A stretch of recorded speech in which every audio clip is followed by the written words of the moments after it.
50 വയസ്സ് കഴിഞ്ഞ സ്ത്രീകൾ അവരുടെ ആരോഗ്യത്തിൽ പ്രത്യേകമായിട്ട് എന്തെങ്കിലും സംരക്ഷിക്കേണ്ടതുണ്ടോ? സ്ത്രീകൾ അങ്ങനെയാണ്, നമ്മുടെ അമ്മമാർ അങ്ങനെയാണ്. പലപ്പോഴും ഭർത്താവിൻ്റെ കാര്യത്തിൽ, അല്ലെങ്കിൽ മക്കളുടെ കാര്യത്തിൽ, അല്ലെങ്കിൽ മരുമക്കളുടെ കാര്യത്തിൽ ഒക്കെ ഇങ്ങനെ വ്യാപൃതരായിട്ട് ഇങ്ങനെ നടക്കും. അവരുടെ ആരോഗ്യത്തെക്കുറിച്ച് അവർ മറന്നു പോകുന്നു എന്നുള്ളതാണ് സത്യം. അമ്മമാരോട് എനിക്ക് പറയാനുള്ള ഒരു റിക്വസ്റ്റ് ഇതാണ്. 50 വയസ്സ് കഴിഞ്ഞ സ്ത്രീകൾ അവരുടെ ആരോഗ്യത്തിൽ പ്രത്യേകമായിട്ട് എന്തെങ്കിലും സംരക്ഷിക്കേണ്ടതുണ്ടോ, ശ്രദ്ധിക്കേണ്ടതുണ്ടോ? നമുക്കറിയാം, 50 വയസ്സ് എന്ന് പറയുമ്പോൾ പീരിയഡ്സ് നിൽക്കുന്ന ഒരു സമയമാണ്. ഈസ്ട്രജൻ്റെ ഒരു പ്രൊട്ടക്റ്റീവ് ഇഫക്റ്റ് നാച്ചുറലായിട്ട് സ്ത്രീകൾക്ക് പ്രകൃതി തന്നെ പ്രദാനം ചെയ്യുന്നുണ്ട്. അതുകൊണ്ട് തന്നെ നിങ്ങൾ ശ്രദ്ധിച്ചാൽ അറിയാം, ഹാർട്ട് അറ്റാക്ക്, സ്ട്രോക്ക് പോലുള്ള കാര്യങ്ങളൊക്കെ ഒരു 45-50 വയസ്സ് വരെയും സ്ത്രീകളിൽ കുറവായിരിക്കും പുരുഷന്മാരെ അപേക്ഷിച്ച്. എന്നാൽ 50 വയസ്സ് കഴിയുന്നതോടുകൂടി ഈസ്ട്രജൻ്റെ ഈ ഒരു പ്രൊട്ടക്റ്റീവ് ഇഫക്റ്റ് സ്ത്രീകൾക്ക് നഷ്ടമാവുകയാണ്.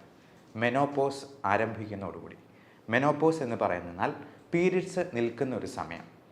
ചിലപ്പോൾ അത് ഇറഗുലറായിട്ട് വന്ന് ഒരു മാസം കണ്ടില്ല എന്ന് വരും, 2 മാസമാകും, 3 മാസമാകും, അങ്ങനെ പതിയെ അതങ്ങ് നിന്നു പോവുകയാണ്. അങ്ങനെ വരുമ്പോൾ പലതരത്തിലുള്ള മെറ്റബോളിക് ഡിസീസസും, ഡയബറ്റീസ്, ഹൈപ്പർ ടെൻഷൻ, തൈറോയിഡിൻ്റെ പ്രശ്നങ്ങൾ, മറ്റ് തരത്തിലുള്ള അസുഖങ്ങൾ, അമിതവണ്ണം, ഓസ്റ്റിയോപോറോസിസ്, എല്ലുകളുടെ ബലം കുറഞ്ഞു പോകുന്ന അവസ്ഥ, ഇതെല്ലാം കൂടി വന്ന് അവർക്ക് മറ്റെന്തെങ്കിലും കോംപ്ലിക്കേഷൻസിലേക്ക് എത്തിപ്പെടാനുള്ള സാധ്യത വളരെ കൂടുതലാണ്. അതുകൊണ്ട് തന്നെ 50 വയസ്സ് പിന്നിടുന്നതോടുകൂടി നമ്മുടെ ഈ പറഞ്ഞ പാരാമീറ്റേഴ്സ് എല്ലാം വളരെ നോർമൽ ലെവലിലാണ് എന്നുള്ളത് സ്ത്രീകൾ കൃത്യമായിട്ടുള്ള ഇടവേളകളിൽ ചെക്ക് ചെയ്ത് ഉറപ്പുവരുത്തേണ്ടതുണ്ട്. പ്രത്യേകിച്ചും അവരുടെ ബ്ലഡ് ഷുഗർ ലെവൽ, BP-യുടെ ലെവൽ, കൊളസ്ട്രോളിൻ്റെ അളവ്, തൈറോയിഡിൻ്റെ TSH, ഫ്രീ T3, T4 ഇതെല്ലാം ഫാസ്റ്റിങ്ങിൽ ചെയ്യുന്നതാണ് ഏറ്റവും ഉത്തമം. അങ്ങനെ ഷുഗറിൽ എന്തെങ്കിലും വേരിയേഷൻ കാണുന്നുണ്ടെങ്കിൽ ഷുഗറിന് 3 മാസത്തെ കൺട്രോൾ ആയിട്ടുള്ള HbA1cയുടെ ലെവൽ നമ്മൾ നോക്കി പരിശോധിച്ച് ഉറപ്പ് വരുത്തേണ്ടതുണ്ട്. പലപ്പോഴും ഷുഗറിന് നമ്മൾ മരുന്ന് തുടങ്ങുന്നത് അവർക്ക് HbA1c ഒരു 6-ൽ കൂടുതലാണെങ്കിൽ അത് ഒരു പ്രീ ഡയബറ്റിക് സ്റ്റേജ് ആയിട്ട് നമ്മൾ കണക്കാക്കണം. 5.7-ൽ താഴെയാണ് പ്രമേഹം ഇല്ലാത്ത ഒരാളുടെ നോർമൽ വാല്യൂ. 7-ന് മുകളിലാണെങ്കിൽ തീർച്ചയായിട്ടും അതിന് മരുന്ന് കൂട്ടേണ്ടതായിട്ടോ നമ്മുടെ ഡയറ്റിലും എക്സസൈസിലും കൂടുതൽ ശ്രദ്ധിക്കേണ്ടതായിട്ടും ഉണ്ട്. അപ്പോൾ ഡയറ്റ് നമുക്കെല്ലാവർക്കും അറിയാം, അമിതവണ്ണം ഉണ്ടാക്കുന്ന ഭക്ഷണങ്ങൾ പരമാവധി കുറയ്ക്കുന്നത് തന്നെയാണ് നല്ലത്. അത് ഏറ്റവും പ്രധാനം ഷുഗർ ഉള്ള ഭക്ഷണ സാധനങ്ങൾ, ബേക്കറി സാധനങ്ങൾ, മൈദ അടങ്ങിയിട്ടുള്ള സാധനങ്ങൾ, പിന്നെ അരിയാഹാരങ്ങളാണെങ്കിലും നമ്മൾ കഴിക്കുന്നതിൽ നിന്നും ഒന്ന് പകുതിയാക്കി കുറയ്ക്കാൻ പറ്റുവാണെങ്കിൽ ഏറെ നല്ലത്. പ്ലേറ്റ് മെത്തേഡ് ഫോളോ ചെയ്യുകയാണ് എന്നാണ് നമ്മൾ ഡോക്ടർമാർ സാധാരണ അഡ്വൈസ് ചെയ്യുക. 1/4 carbohydrate, 1/4 protein, 1/4 green leafy vegetables, 1/4 fruits. അപ്പോൾ ഇങ്ങനെയുള്ള പ്ലേറ്റ് മെത്തേഡിലോട്ട് മാറുക.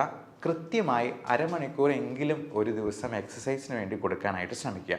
എക്സസൈസ് നമുക്ക് പ്രായമായവർക്ക് ചെയ്യാൻ പറ്റുന്ന രീതിയിലുള്ള ലളിതമായ വ്യായാമങ്ങളുണ്ട്. അപ്പോൾ അങ്ങനെയുള്ള വ്യായാമങ്ങളും നമ്മൾ നമ്മുടെ ചാനലിൽ തന്നെ അപ്ലോഡ് ചെയ്തിട്ടുണ്ട്. ഞങ്ങളുടെ കൂടെ തന്നെ എക്സസൈസ് ചെയ്യാവുന്ന രീതിയിൽ നമ്മൾ ലൈവായിട്ടുള്ള വീഡിയോസും അപ്ലോഡ് ചെയ്യുന്നുണ്ട്. അപ്പോൾ ഞങ്ങളുടെ കൂടെ തന്നെ പാർട്ടിസിപ്പേറ്റ് ചെയ്ത് ഈ എക്സസൈസിലും പാർട്ടിസിപ്പേറ്റ് ചെയ്തുകൊണ്ട് നമ്മുടെ ഫാമിലിയിൽ ഒരു അംഗമായിരിക്കാൻ ഞങ്ങളെ കൂടി അനുവദിക്കുക എന്നുള്ളതാണ് പറയാനുള്ളത്.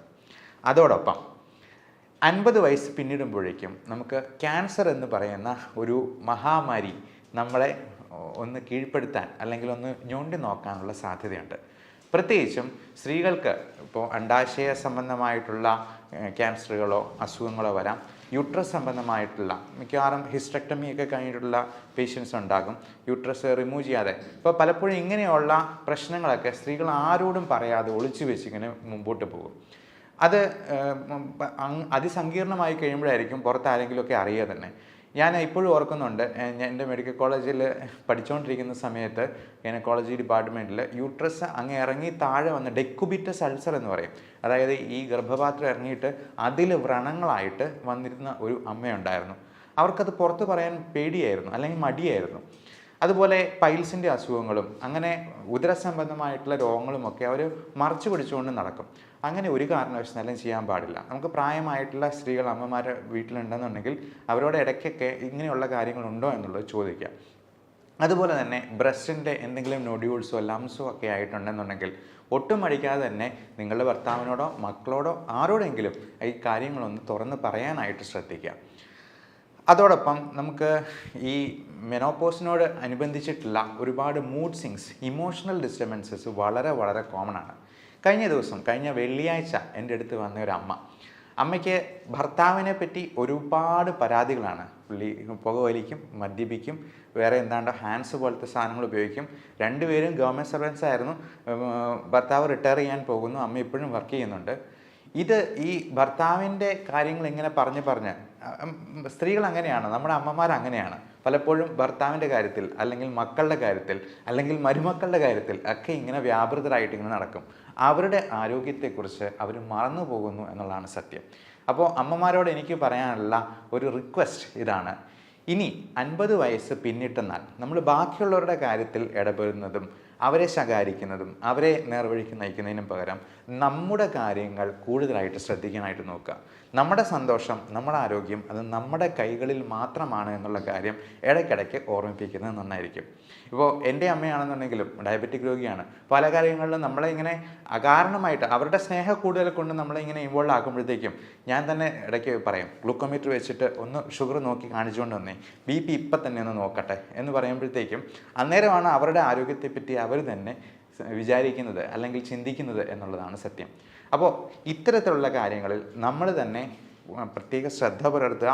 മാത്രമല്ല, നമുക്ക് സന്തോഷമുണ്ടാക്കുന്നത് എന്താണ് എന്നുള്ളത് സ്വയം മനസ്സിനോട് ചോദിച്ചറിഞ്ഞ് ആ കാര്യങ്ങളിൽ വ്യാപൃതരാവാനായിട്ട് പ്രത്യേകം ശ്രദ്ധിക്കുക. ഈ സ്ട്രെസ് മാനേജ്മെൻറ്റ് വളരെ വളരെ വളരെ ഇമ്പോർട്ടൻ്റ് ആയിട്ടുള്ളൊരു കാര്യമാണ്. കാരണം നമ്മുടെ മറ്റു പല അസുഖങ്ങളും ഈ പറയുന്ന സൈക്കോളജിക്കലായിട്ടുള്ള പ്രോബ്ലംസിൽ നിന്ന് വരാം. നമ്മുടെ ഈ സ്ട്രെസ് ഹോർമോൺസ് റിലീസ് ആകുമ്പോൾ തന്നെ നമ്മുടെ ഹൃദയത്തിൻ്റെ ആരോഗ്യത്തെയും ശ്വാസകോശത്തിൻ്റെ ആരോഗ്യത്തെയും, ശ്വാസകോശം നന്നായിട്ട് ഫങ്ഷൻ ചെയ്താലേ നമ്മുടെ ബ്ലഡിൽ ആവശ്യത്തിന് ഓക്സിജൻ ഉണ്ടാകത്തുള്ളൂ. എന്നാലേ അത് ഹൃദയം പമ്പ് ചെയ്ത് എല്ലാ കോശങ്ങളിലേക്കും എത്തിക്കത്തുള്ളൂ. അതുപോലെ തലച്ചോറിൻ്റെ ആരോഗ്യത്തെയും എല്ലാം ബാധിക്കും. ഞാൻ കഴിഞ്ഞ ദിവസം വന്ന ആ അമ്മയുടെ കാര്യത്തിൽ അമ്മയ്ക്ക് ഉറക്കമില്ലാണ്ട് പോയിരിക്കുകയാണ്.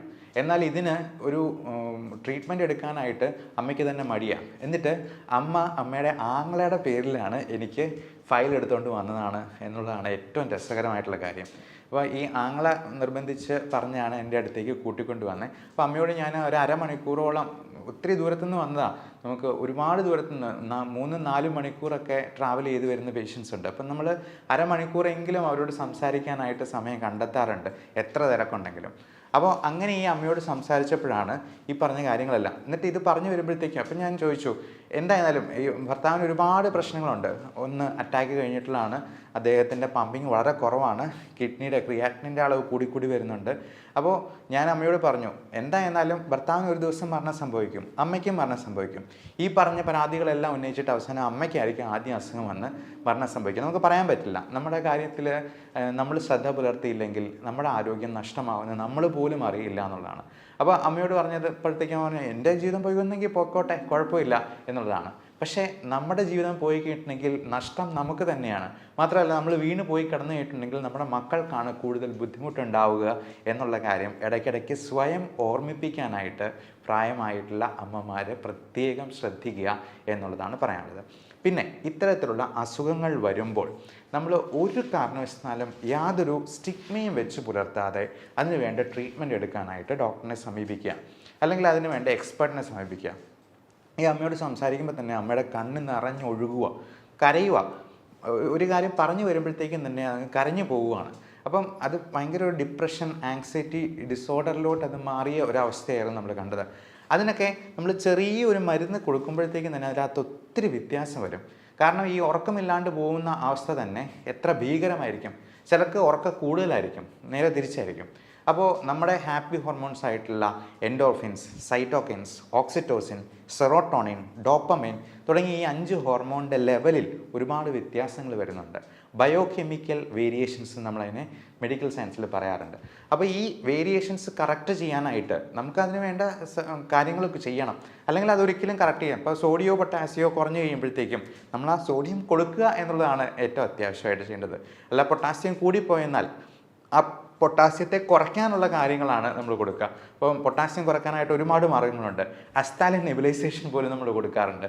ഇൻസുലിൻ ഇൻഡെക്സ്ട്രോസ്, അത് ഈ ഹൈപ്പർ കലീമിയ പ്രോട്ടോക്കോൾ എന്ന് പറഞ്ഞാൽ ഞങ്ങൾക്ക് ക്രിട്ടിക്കൽ കെയറിൽ പ്രത്യേകമായിട്ടൊരു പ്രോട്ടോക്കോൾ തന്നെയുണ്ട്. അപ്പോൾ പൊട്ടാസ്യം ഒരു 5-6 ഒക്കെ ആയിട്ട് 6ന് മുകളിലായി കഴിയുമ്പോഴത്തേക്കും പേഷ്യൻറ്റിന് ഒരുപാട് പ്രശ്നങ്ങൾ വരും. അപ്പോൾ ഇങ്ങനെയുള്ള വേരിയേഷൻസ് കറക്റ്റ് ചെയ്താൽ മാത്രമേ ഈ അസുഖങ്ങൾ പരിഹരിക്കപ്പെടത്തുള്ളൂ. അതിന് ഒരു മതപുരോഹിതൻ്റെ അടുത്ത് പോയി ഉപദേശിപ്പിച്ചെന്നാലൊന്നും നേരെ ആകില്ല എന്നുള്ള കാര്യം പ്രത്യേകം. ഉപദേശം നടന്നോട്ടെ, കുഴപ്പമില്ല. നമ്മുടെ പ്രാർത്ഥന എന്ന് പറയുന്നത് നമുക്ക് കൺസ്ട്രക്റ്റീവായിട്ട് ഉപയോഗപ്പെടണം. പലപ്പോഴും ഈ സ്ത്രീകളായിരിക്കും കൂടുതലും ഈ മത പുരോഹിതരുടെ അടുത്തോ അല്ലെങ്കിൽ പള്ളികളിലോ അമ്പലങ്ങളിലോ ഒക്കെ ഇങ്ങനെ കയറി ഇറങ്ങുന്നത്. അതിന് കാരണം അവരൊരു കാരണമുണ്ടാക്കി പുറത്ത് ചാടുകയാണെന്നാണ് നമുക്ക് തോന്നിയിട്ടുള്ളത്. അപ്പോൾ അങ്ങനെ വരുമ്പോഴത്തേക്കും ഇതുപോലത്തെ പല ചൂഷണങ്ങൾക്ക് പോലും ഇവർ വിധേയരാവാനുള്ള സാധ്യത കൂടുതലാണ്. പകരം ഇതിന് എക്സ്പേർട്ടായിട്ടുള്ളൊരു ഹെൽപ്പ് സ്വീകരിക്കുകയും ആവശ്യമെങ്കിൽ അതിന് ട്രീറ്റ്മെൻറ്റ് എടുക്കുകയും ചെയ്യുക എന്നുള്ളതാണ്. നമ്മുടെ ഈ സോഷ്യൽ സ്റ്റിഗ്മ നമ്മുടെ നാട്ടിൽ മാത്രമേ ഇത്രയധികം ഉള്ളൂ. അതിനെ ഈ നമ്മൾ ചരട് ജപിച്ച് കെട്ടിയത് കൊണ്ടോ ഒന്നും ഒരു കാര്യവുമില്ല എന്നുള്ളതാണ്. നമുക്ക് ഇപ്പോൾ പ്രാർത്ഥനയാണെങ്കിലും നമ്മൾ എക്സസൈസ് ചെയ്യുന്നത് ദൈവത്തെ പ്രതി ചെയ്യുന്നാൽ, നമ്മൾ നല്ല ഒരു നോമ്പ് നോൽക്കുന്നത് അല്ലെങ്കിൽ നമ്മളൊരു ഫാസ്റ്റിംഗ് എടുക്കുന്നത് ദൈവത്തെ പ്രതി ചെയ്യുന്നാൽ അത് നമ്മുടെ ആരോഗ്യത്തിന് ഗുണകരമാണ്. ആ രീതിയിൽ നമ്മുടെ മതത്തെയും വിശ്വാസത്തെയും മോഡിഫൈ ചെയ്യാനായിട്ടും പ്രത്യേകം ശ്രദ്ധിക്കുക. എല്ലാവരും ഈ കാര്യത്തിൽ പ്രത്യേകമായിട്ട് നമ്മുടെ അമ്മമാരെ ഓർമ്മിപ്പിക്കുകയും ഈ തരത്തിലുള്ള വീഡിയോ അല്ലെങ്കിൽ ഇൻഫോർമേഷൻ അവർക്ക് പാസ് ഓൺ ചെയ്യുകയും ചെയ്യാനെങ്കിലും ശ്രദ്ധിക്കുക. എല്ലാവർക്കും നല്ല ആരോഗ്യം ആശംസിക്കുന്നു. Thank you.